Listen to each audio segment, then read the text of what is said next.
Bom dia, senhora conselheira, senhores conselheiros, representantes fazendário, secretária de Câmara e todos que estão assistindo a esta sessão. Declaro aberta a sessão do dia 29 de novembro de 2024 da pauta complementar da primeira Câmara Julgadora do Conselho Administrativo de Goiás. Temos na pauta complementar dois processos da pauta normal e um processo de retorno. Daremos início, então, pelo item 1 da pauta. Processo 40119. Processo Item 1 da pauta é aqui. Processo 40.119.0195.2270, contendo recurso voluntário número 2710/24, em que é recorrente Globatec, Adaptações de Veículos Limitada EPP, Solidário Janaína Damascena Rodrigues, que aqui não veio, né, nenhum representante. A Fazenda Pública, representada pelo Dr. Evandro Luiz, e relator o conselheiro Moisés, a quem eu dou um bom dia, e passo a palavra para que, estando em condições, doutor Moisés, profira seu relatório. Bom dia, doutora Adriane. Bom dia a todos. Doutora Adriane, deixarei de fazer o relatório desse processo porque existe uma intenção de vista do meu revisor, doutor Bruno. Pois não, doutor Bruno. Obrigado, viu? Coordenador Eliane, conselheiro Moisés, bom dia a todos, representantes fazendários, bom dia, doutor Evandro, doutor Ronaldo na sala de espera, conselheiro João também na sala de espera, secretária Rayane e todos os conselheiros aí que estão presentes. Sim, coordenador, eu tenho intenção, sim, de pedir vista nesse processo, inclusive até porque tem a ver com o processo da minha relatoria, também nessa pauta, então gostaria de pedir vista e sugerir a data do dia 17 de dezembro, Pauta ordinária ou complementar, doutor Bruno? complementar. Doutor Evandro, como o senhor se manifesta, então, com relação à data de retorno? Novamente, bom dia a todos e a todas. Sim, a Fazenda concorda com a data. Obrigada. Indago aos demais conselheiros se há alguma divergência com relação à data. Não havendo divergência, então, fica concedido vista para o conselheiro Bruno. E já a data de retorno marcada para o dia 17 de dezembro de 2024 na pauta complementar. Passamos agora, então, à apreciação do item 2 da pauta, processo 40.119.0194.5223, contendo recurso voluntário número 2711/24, em que é recorrente Globatec, Adaptações de Veículo Limitada EPP, Solidário, Janaína Damascena Rodrigues. Neste processo, o relator é o conselheiro Bruno, a quem eu passo a palavra para que também profira seu relatório, doutor Bruno. Obrigado novamente, coordenador Adriane. Então, também vou me abster da leitura do relatório, tendo em vista o indicativo de pedido de vista do meu revisor. 10? Não, doutor Cícero. De fato, eu não gostaria de pedir vista do processo, seria para a mesma data e a mesma sessão de julgamento. Obrigada, doutor Cícero. Doutor Evandro. De acordo com a vista para o dia 17 de dezembro. Obrigada, então, doutor Evandro. Indaga aos demais conselheiros se há alguma divergência. Não havendo divergência, então fica concedido visto agora para o conselheiro Cícero, com a data de retorno do processo marcado para o dia 17 de dezembro de 2024, na pauta complementar. Doutor Bruno, agradecemos a sua presença. Tenha um bom dia, um bom final de semana e até segunda-feira. Muito obrigado, gente. Até mais. Bom final de semana. Obrigada. Bom, senhores, senhora. Também me despeço, não tenho mais Doutor processo. Evandro, bom dia Também também. Bom Até final de mais. Bom dia, bom semana e final de até um semana. próximo julgamento. mais. Bom, então, passamos agora à apreciação do item de retorno. Neste processo, o representante é o doutor Ivonaldo, o conselheiro João de Moraes estará ocupando a cadeira do conselheiro Bruno, e a relatora sou eu, então passo a coordenação para o conselheiro Moisés. Obrigado, doutora Adriane. Então, em prestação, processo de número 40, 11, 90, 19, 33, 36, contendo recurso voluntário 2706 de 2024, em que a recorrente Macro Atacadista S.A., advogado não se faz presente, representante fazendário, doutor Ivaldo Francisco, relatora, doutora Adriane do Carmo Miranda Moura, que estando em condições, peço que, por gentileza, profira seu relatório. Obrigada, doutor Moisés. Deixa eu só terminar de renomear aqui.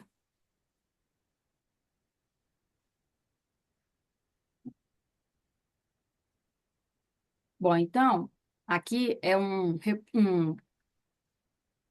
processo administrativo, né, contra a Macro Atacadista, referente a um ICMS entre janeiro de 2019 a 31 de maio de 2029, pela utilização de carga tributária inferior a determinada na legislação tributária, violando os dispositivos da lei tributária do CTE. A autuação baseou-se na utilização de carga tributária inadequada em operações interestaduais e internas realizadas por meio de notas fiscais eletrônicas modelos 55 e 65. O fisco alegou que o cálculo da carga tributária aplicada desconsiderou a alíquota correta, aumentando a base de cálculo do ICMS devido. Indicados como infringidos os artigos 71, inciso 1, 27, 40 e 64 da Lei 11.651, penalidade imposta com base no artigo 61, 4-azão, da Lei também 11.651. O lançamento foi instruído com o anexo estruturado, detalhamento do crédito tributário, com os demonstrativos de divergência de carga tributária informada e calculada, com relatório sintético, e foi incluído uma mídia CD com todos os arquivos das notas fiscais e dos relatórios. Intimado, o sujeito passivo apresentou impugnação, no qual alegou que a fiscalização desconsiderou os benefícios fiscais previstos no artigo 8º, incisos 8 e 19, do anexo 9º do RCTE, que permitiriam a aplicação de uma carga reduzida de 11% para atacadistas e de 7% para produtos arroz e feijão, desde que produzidos ou industrializados no estado de Goiás. Questionou a multa imposta, argumentando que o percentual de 80% sobre o imposto devido caracterizava abuso e efeito confiscatório, contrários aos princípios constitucionais da proporcionalidade e razoabilidade. Requereu o cancelamento ou a redução da música aplicada para 20% do valor do imposto. O julgador administrativo indeferiu as alegações do contribuinte por falta de documentação comprobatória e pela ausência de um levantamento contraditório. Sustentou a aplicação da carga tributária com base no destino das mercadorias, interestadual ou consumidor final, e nas operações específicas que não se qualificariam para os benefícios fiscais. Em razão disso, a decisão foi pela procedência do auto de infração, com a condenação do contribuinte ao pagamento integral do crédito tributário. Corretamente intimado, o sujeito passivo interpôs recurso voluntário, no qual faz um breve resumo dos fatos e, após, sustenta que a sentença administrativa carecia de fundamentação detalhada, o que configuraria cerceamento de defesa e que, portanto, deveria ser declarada nula. Reitera o direito da empresa a uma alíquota reduzida, conforme o RCTE, alegando que as operações eram elegíveis para a alíquota de 11%, ou, no caso do arroz e feijão, para 7%. Alegou ainda que a fiscalização aplicou a alíquota de 17% de maneira indevida. Reitera também no mérito que é atacadista e, por força do artigo 8º, inciso 8º do anexo 9º, teria direito à redução da base de cálculo do ICMS, resultando em alíquota efetiva de 11%. Argumenta que parte dessas operações atende aos requisitos para o benefício, contrariando a fundamentação da sentença de que os produtos teriam destinação ao consumidor final. A fiscalização desconsiderou critérios para diferenciar mercadorias destinadas à comercialização, produção ou industrialização, aplicando equivocadamente a alíquota de 17%. Afirma que a multa de 80% do valor do imposto é confiscatória e desproporcional, contrariando o artigo 100, inciso 4, da Constituição Federal e os princípios da razoabilidade e proporcionalidade. Cita precedentes do STF de tribunais federais que limitam as penalidades a percentuais inferiores a 30%. Finaliza com os pedidos de nulidade da sentença por falta de fundamentação ou, no mérito, a improcedência do auto de infração. Na análise em instância cameral, considerando as alegações do contribuinte e a complexidade das apurações fiscais, a primeira Câmara aprovou a Resolução 172 de 2022, enviando os autos para revisão do levantamento fiscal, para verificar a correta aplicação da carga tributária, especialmente para o arroz e feijão, produtos beneficiados com alíquotas diferenciadas em determinadas situações. Pede também para confirmar a categoria tributária de cada mercadoria e comparar com a carga aplicada, e emitir uma nota explicativa para o detalhamento de cada item, esclarecendo as divergências identificadas. Em atendimento à resolução, a diligência fiscal foi realizada e explicou que a alíquota de 11% é válida apenas para saídas internas de mercadorias com destino à comercialização, produção e industrialização, conforme o artigo 8º, inciso 8º do anexo 9 do RCTE. Portanto, o benefício fiscal não se aplica a operações interestaduais ou às saídas para consumidor final. Com relação ao benefício de 7% em arroz e feijão, aplica-se exclusivamente às saídas internas de produtos industrializados no estado de Goiás. Em operações interestaduais ou produtos beneficiados em outra unidade federativa, a alíquota correta é a de 17%, conforme os artigos 8º, 19 e 33 do anexo 9. O relatório de divergências de carga tributária informada e calculada confirmou que as alíquotas foram aplicadas conforme o destino da mercadoria e sua classificação. A carga tributária reduzida foi desconsiderada nas operações com saídas para outras unidades federadas e para os consumidores finais sem comprovação de caráter interno e destinação comercial. Foi anexada uma nota explicativa detalhando cada mercadoria, sua categoria tributária, carga tributária aplicável segundo a legislação e a diferença encontrada em relação ao cálculo do contribuinte. A revisão confirmou que a autuação original estava de acordo com a legislação estadual. Não foram constatados erros na aplicação das alíquotas. Assim, a aplicação de 17% para operações interestaduais e consumidor final foi considerada correta, enquanto as alíquotas de 11% e 7% foram aplicadas apenas nos casos permitidos pela legislação estadual. Corretamente intimado do resultado da diligência, o sujeito passivo não se manifesta. Em síntese, senhor coordenador, senhora conselheira, senhores conselheiros e representante fazendário, o relatório. Temos aqui para apreciação apenas nulidade da sentença e mérito. Obrigado, doutora Adriane. Doutor Ronaldo Francisco, com a palavra pelo prazo regimental de 10 minutos. Bom dia, doutor Moisés. Bom dia, senhoras conselheiras, senhores conselheiros, minha secretária Rayane, bom dia. Bom, acusação fiscal simples, de saída de mercadoria utilizando carga tributária inferior à restrita na legislação tributária. No caso aqui, o sujeito passivo da saída de mercadorias utilizando indevidamente dois benefícios fiscais. O primeiro deles é a redução de base de cálculo destinada ao comerciante atacadista, que está prevista no inciso, acho que no inciso 8º, do anexo 8º, no artigo 8º, do anexo 8º do RCTE. Segundo benefício, benefício utilizado indevidamente aqui pelo sujeito passivo, é a redução de base de cálculo destinada ao arroz e ao feijão produzidos no estado de Goiás. E esse também está escrito no artigo inciso 8º, do mesmo artigo 8º do anexo 9 do nosso RCTE. E ambos os benefícios são benefícios condicionados, e o motivo da autuação é exatamente isso. O passivo teria deixado de atender às condicionantes para a utilização destes benefícios fiscais. Quanto ao benefício destinado aqui ao comerciante atacadista, ele possui duas condicionantes, que são que a saída deve ser uma operação interna e que a saída deve ser destinada ou à industrialização ou à comercialização. Então, o benefício não deve ser aplicado, portanto, a saídas interestaduais e também não pode ser aplicado quando essas saídas são destinadas a consumidor final. E é exatamente este que é o fundamento do auto de infração.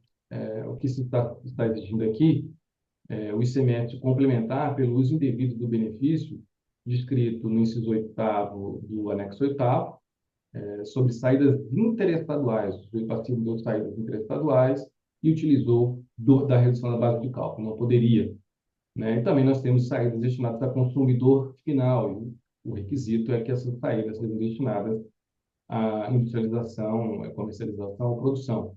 Então, ela não atendeu aos requisitos exigidos para a utilização do benefício. E ainda em relação a esse benefício, da saída, da redução de base de cálculo, ele também deveria, a redução da base de cálculo, ela tem a alíquota de 10% para o comerciante atacadista. Não, de 11% para o comerciante atacadista, e ele reduziu para 10%. Então, ele não poderia ter feito a redução da forma como fez. Então, tem esse 1% também que deve ser exigido aqui nesse auto de infração, que está sendo exigido no auto de infração. Essa pequena diferença de 1% em algumas operações, mesmo que as operações sejam corretas, ou seja, mesmo que as operações sejam internas e destinadas à industrialização ou produção, ele utilizou uma alíquota, uma redução indevida da alíquota, uma diferença de 1% exigida no auto de infração. Com relação às saídas internas de arroz e feijão, a condição é que essa mercadoria seja produzida em Goiás. E ficou demonstrado nos autos aqui que nós tivemos saídas com utilização do benefício de produção de mercadorias produzidas fora do estado de Goiás. Então, essa é a segunda parte do auto de infração. Quanto à defesa, o primeiro argumento dele aqui é de que teria havido uma nulidade da sentença por falta de fundamentação. Segundo a defesa, o julgador singular ele teria se limitado a transcrever a legislação sem explicar como essa legislação se aplicaria ao caso concreto, e isso acarretaria, segundo a defesa, cerceamento do seu direito de defesa. Mas não entendemos que não há qualquer cerceamento, a sentença ela contém, na verdade, todos os fundamentos necessários para que se possa extrair os seus motivos. Os dispositivos infringidos pelos sujeitos passivos, eles são tão claros que uma breve leitura desse dispositivo, uma breve transcrição desse dispositivo, permite se colher a intenção do julgador e de compreensão direta uma breve leitura. Portanto, não há nulidade da sentença, muito menos aqui cerceamento do direito de defesa. Quanto ao mérito, a defesa alega que ele é um comerciante atacadista, que o sujeito passivo é um comerciante atacadista, e que haveria no relatório da acusação mercadorias destinadas à comercialização, produção ou industrialização. O sujeito passivo alega aqui que parte das operações objetos deste auto de infração atendiam às condicionantes da norma.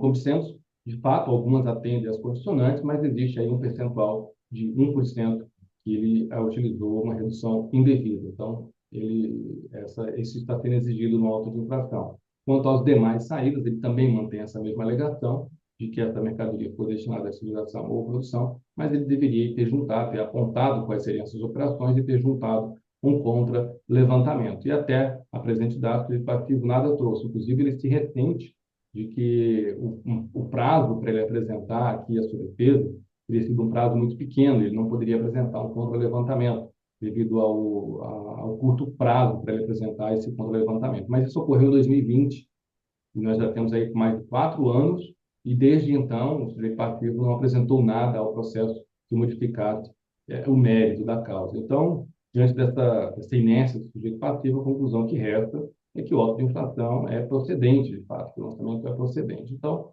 a nossa manifestação aqui pela manutenção da sentença que julgou procedente o lançamento. Obrigado, senhoras e senhores. Obrigado, doutor Ronaldo. Senhoras conselheiras, senhores conselheiros, estamos em conferência. Alguém deseja fazer uso da palavra? Sim, senhor coordenador. Bom dia a todos. Só queria fazer um questionamento, porque a doutora Adriane falou aqui que seria questão só de nulidade e mérito. A questão da multa confiscatória que ele pede aqui, a senhora vai englobar na questão No do mérito? mérito. No mérito, né? Tudo bem. Mais alguém deseja fazer uso da palavra? Doutora Adriane, quando estiver em condições, peço que, por gentileza, profira seu voto. Bom, então, senhora conselheira, senhores conselheiros, conforme colocado pelo doutor Ivonaldo, esse processo é até simples, né? São vários autos de infrações dessa empresa com relação a essa mesma questão da carga tributária. Então, com relação à nulidade da sentença, o recorrente sustenta que a decisão singular foi insuficientemente fundamentada, limitando-se a reproduzir dispositivos legais sem analisar de forma adequada as alegações de defesa. A sentença singular foi completa e satisfatoriamente fundamentada, apresentando suas razões e fundamentação legal. A sentença não precisa necessariamente enfrentar ponto a ponto todos os argumentos apresentados pelo impugnante, mas deve se basear na procedência ou não do lançamento, de maneira clara e fundamentada, o que ocorreu no presente caso. Quanto à alegação de que se limita à reprodução da legislação, no que concede o benefício, não sendo possível compreender as razões pelas quais não faria jus ao benefício da redução da base de cálculo do ICMS, observa-se, a partir de simples leitura da sentença, que todos os pontos questionados pela defesa foram devidamente apreciados, dispondo minuciosamente sobre o entendimento aplicado, razão pela qual não padece de qualquer vício neste aspecto. Os textos legislativos foram reproduzidos exatamente para embasar o voto, conforme o trecho extraído da sentença. Aqui eu abro aspas, né?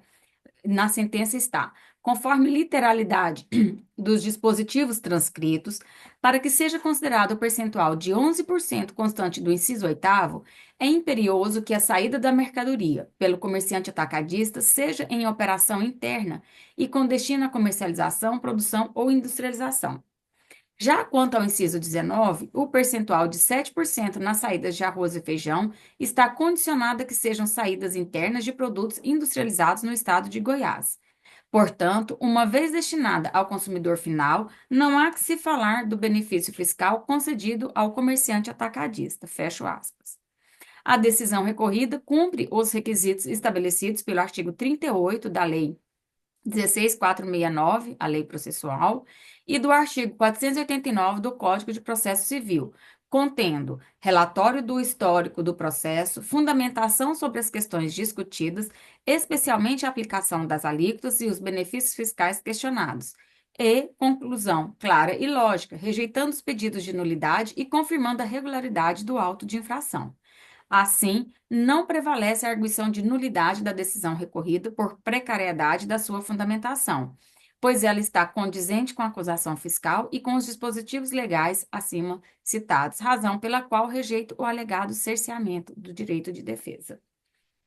Quanto ao mérito, o sujeito passivo questiona as alíquotas consideradas na auditoria comparativa da situação tributária, já que a empresa é atacadista, enquadrada no CNAE principal de comércio atacadista sob o código 46.93.100, conforme seu comprovante de inscrição, tendo direito ao aproveitamento do benefício fiscal concedido ao comércio atacadista descrito no artigo 8º, inciso 8º do anexo 9º do RCTE. De acordo com esse dispositivo, a redução da base de cálculo aplica-se exclusivamente a operações internas destinadas à comercialização, produção ou industrialização. A fiscalização demonstrou que diversas operações envolveram destinatários consumidores finais não contribuintes do ICMS, o que exclui a aplicabilidade do benefício. A auditoria incluiu relatório detalhado na mídia CD, que identificou corretamente a natureza das operações, as alíquotas aplicáveis e as diferenças de ICMS. O sujeito passivo alega também que teria direito ao gozo do benefício fiscal instituído pela Lei 15.051, combinado com o Decreto 6.090, que estabelecia a carga tributária de 3% na saída interna de arroz e feijão, produtos da cesta básica. Entretanto, a fiscalização constatou que as mercadorias em questão foram destinadas a consumidores finais, o que exclui o contribuinte da aplicação do benefício. Também verificou na revisão que a legislação exige que as mercadorias sejam destinadas a outros contribuintes do ICMS e não a consumidores finais, ou ainda que seja saída interna e não interestadual. A revisão foi realizada com base em informações concretas extraídas das notas fiscais e dos relatórios de divergência, que demonstraram que parte das operações envolveu produtos não beneficiados em Goiás e as saídas destinaram-se a outros estados, o que também impede a aplicação do benefício. Acho que isso aqui ficou repetido. Ele também argumenta que a auditoria fiscal não levou em consideração os estornos de créditos efetuados nas operações de entrada de mercadorias, especialmente nas operações de arroz e feijão. No entanto, ao analisar os documentos apresentados, como as notas fiscais e as planilhas de estorno, verifica-se que os estornos não influenciam diretamente as divergências apuradas na auditoria, que se concentrou na diferença entre a carga tributária efetivamente aplicada e a estabelecida pela legislação, destacada nos documentos fiscais emitidos. Logo, conforme a instrução da acusação e em consonância com a diligência, concluo que a auditoria empreendida pela fiscalização apurou corretamente o valor do imposto omitido em decorrência da utilização da carga tributária inferior à aplicável à operação. Além disso, o contribuinte Além disso, o contribuinte não apresentou provas suficientes que demonstrassem que as mercadorias em questão foram, de fato, destinadas à comercialização ou industrialização em Goiás, limitando-se a anexar documentos fiscais de entrada que não comprovam a utilização do benefício. A defesa sustenta que a multa aplicada seria confiscatória.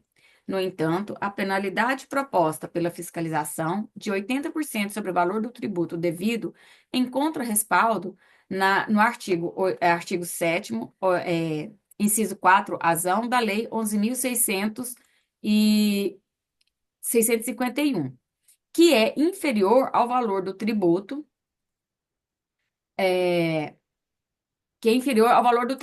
afastando a alegação de confiscatoriedade. A jurisprudência consolidada em casos semelhantes reforça a legalidade da multa, uma vez que a penalidade está de acordo com os critérios legais estabelecidos para infrações fiscais do tipo. Ele alega que a mesma multa de 80% é confiscatória e desproporcional. E, no caso aqui, não,